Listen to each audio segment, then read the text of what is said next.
Thanks all for coming out tonight. It's just so flattering to see you all here tonight. I'm at a loss for words, really, to see you all here. I'm Cooper Dragonette, and I had no say in that name. That is my real name. And I think that's probably part of the reason that I became an artist. What else was I going to do?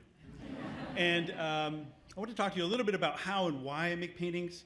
The how I make paintings, the reality is I don't know how I make paintings. If I could tell you how I can make a painting, then we could all do it. I really don't know how it happens, but there's some spark that happens at some point in the process of making a painting.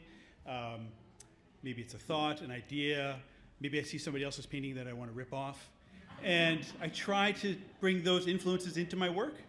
I usually spend a lot of time sketching. And so I have sketchbooks upon sketchbooks full of drawings that will never become paintings that you will never see.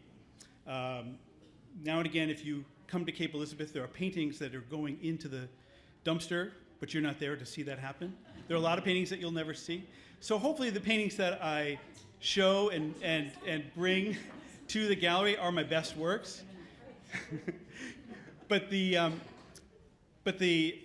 why of it is still a mystery to me. It's still magic.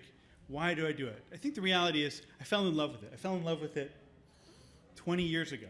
I had come from a sailing background, and then I essentially started learning how to paint indoors. And it wasn't until somebody introduced me to plein air painting, painting outside, that I thought, oh yeah, this is for me. And that's when it really took hold.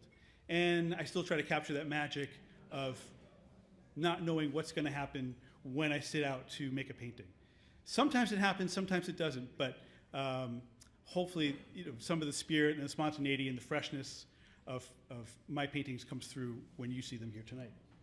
Thank you so much for coming out.